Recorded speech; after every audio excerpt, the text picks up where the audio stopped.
Taigi, norint pridėti naują produktą į mūsų internetinę parduotuvę, mums reikėtų užeiti ant produktai, spausti pridėti naują ir palaukime, kol atsidaro naujas langas. Taigi, toliau mes galime iš karto pradėti pildyti informaciją apie produktą. Tai šiuo atveju rašome produkto pavadinimą. Toliau produkto aprašymas, tai galime, jeigu toksai yra, tai galime aprašyti.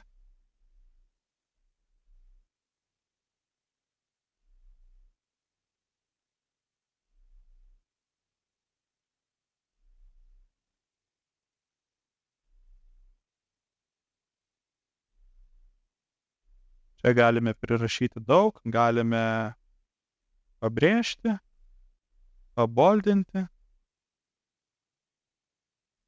galime padaryti tam tikrą sąrašą. Na, čia jau realiai tas pats, kas naudotis Wordu.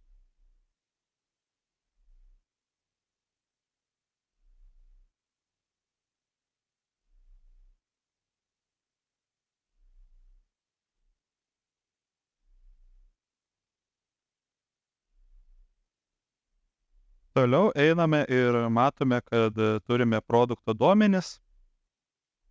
Tai būtų pagrindiniai skiltyje kaina. Tai kainą nustatome kokią tik norite, galima per kablelį. Toliau nustatome akcijinę kainą, jeigu tokia yra. Tai šiuo atveju aš nustatysiu 45,59. Toliau einame į atsargos. Tai atsargose mes turime įvesti prekės kodą, SKU, palei kurį mes patys identifikuosime prekes. Tai šiuo atveju būtų automobilio detalė kitaip, brūkšnelis ir pirma prekė. Toliau galime pasirinkti atsargų būseną, turime, neturime ir skaičiuoti šio produkto atsargų kiekį. Taigi mes, jeigu pasirinksime neturime, tai žmogus atėjęs klientas negalės mūsų parduotuvėje nusipirkti šios prekės, nes jam rašys, kad šios prekės šiuo metu neturime. Jeigu pasirinksime tiesiog turime ir nepažymėsime skaičiuoti šio produkto atsargų kiekio, tai žmogus galės pirkti daug kartų tą pačią, daleiskim įsidėti į krepšelį 10 vienetų šios prekės. Taigi šiuo atveju mūsų prekė yra ribota, kai pasižymime, kad skaičiuoti šio produkto atsargų kiekį.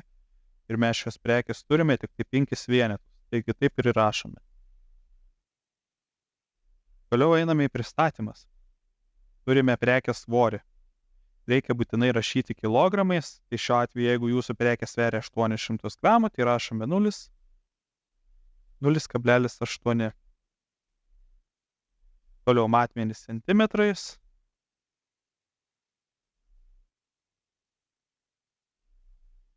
Ir pristatymo klasės jokios nepasirenkame. Nebent pas jūs yra sukonfigūruota, tada turime pasirinkti. Toliau galime matyti susietus produktus, tai čia, kai jau bus e-shopas pilnumoj veikiantis, galime pasirinkti tam tikrus produktus, tai yra upsellus ir crosssellus. Toliau keliaujame į požymį. Tai požymiuose galime nustatyti papildomus kaip atributus tokius, kur klientas lengviau suprastų, kas čia per prekė yra. Tai šiuo atveju aš galiu nurodyti spalvą. Ir nurodyti spalvą, kad įvairiaspalvė. Toliau galiu pridėti dar vieną. Ir galiu nurodyti dydis.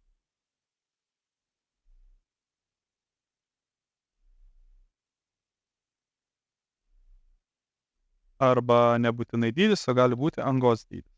Tai labiau tiks prie mano automobilio detalės. Toliau spaudžiame įsaugoti požymius.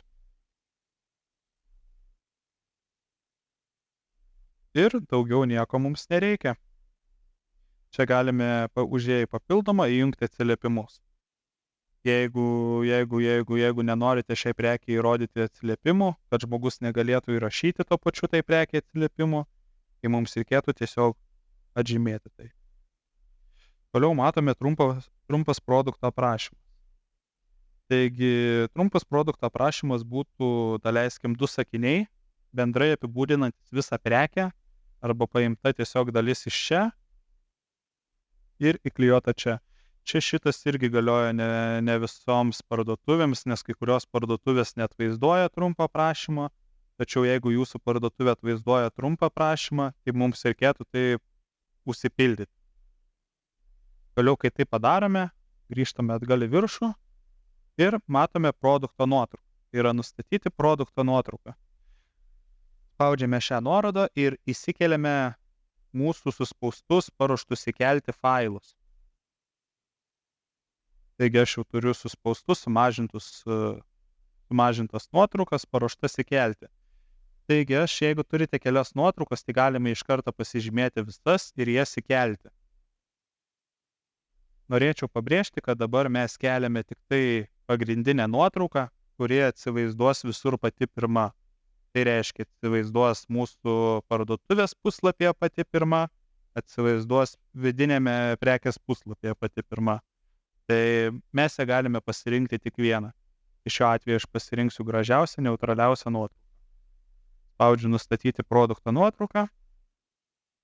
Na ir matome, kad jinai prisitaikė.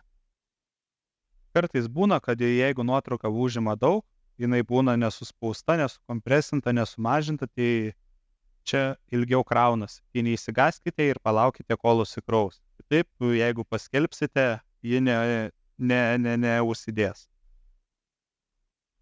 Toliau matome produkto galeriją. Spaudžiame nuorodą taip pat. Ir kadangi aš jau turiu įsikėlęs iškart visas nuotraukas, tai pasižymiu kitas 2. Galiu pasižymėti laikydamas mygtuką Ctrl, nes kitu atveju mums leis tik tai žymėtis po vieną nuotrauką. Taigi spaudžiu mygtuką Ctrl ir leidžia pažymėti 2, kaip matome. Jeigu norime kažkurią atžymėti, tai mums reikėtų tiesiog paspausti minusiuką. Ir štai jinai atsižymėjo. Aš vėl ją pasižymėjau. Taigi spaudžiame pridėti galeriją. Taip pat mes tas nuotraukas galime apkeisti vietomis, kurią norime atvaizduoti pirmą. Toliau mums reikėtų pasirinkti kategoriją. Tai šiuo atveju aš neturiu dar automobilio detalėms susikūręs kategorijos. Tai spausiu pridėti naują kategoriją ir įrašysiu automobilių detalės. Taip pat galime pasirinkti tėvinę kategoriją. Tai šiuo atveju, jeigu pas mane būtų automobilių detalės, tada aš galėčiau čia dar konkretizuoti, tai būtų salono detalės ir panašiai. Tačiau jeigu mes turime susikūrę kategoriją, tai mums užtenka tik tai pasižymėti ją. Šiuo metu aš pasižymėsiu marškinėlį. Ir viskas, kai tai viską padarome, pasitikriname dar kartą visą informaciją, kad turėtumėm pavadinimą, turėtumėm produkto aprašymą, būtumėm užsipildę visus laukus, tai yra kaina, be kainos taip pat žmogus negalės nusipirkti prekės. Pasižiūrėti, kad atsargose nebūtų pažymėta, kad neskaičiuoti šio produkto atsargų kiekį ir nebūtų pažymėta, kad juos neturim. Kitu atveju taip pat neleis žmonėms pirkti prekės. Toliau pristatymas. Tai svoris, matmenys, susėti produktai čia nėra būtina, tačiau jeigu pas jūs parduotuvės puslapyje atvaizduoja panašius produktus, tai pavyzdžiui, jums gali taip pat patikti ir panašiai, tai mums tada čia reikėtų pasižymėti. Pasižiūrime, kad požymius turėtumėm, jeigu jos turime, na ir trumpas aprašymas. Kai visą tai esame padarę, spaudžiame paskelbti. Viskas, mūsų produktas paskelbtas, galime jį peržiūrėti.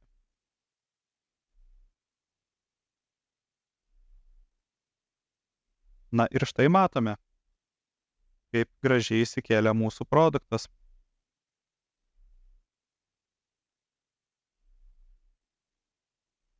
Taigi šitoje vietoje matome kainą, čia buvo reguliari kaina, čia akcijinė, trumpas produkto aprašymas, likutis, mūsų SKU kodas, kitaip produkto kodas, kategorija, aprašymas, čia yra pilnas aprašymas, o šitoje vietoje yra trumpas aprašymas.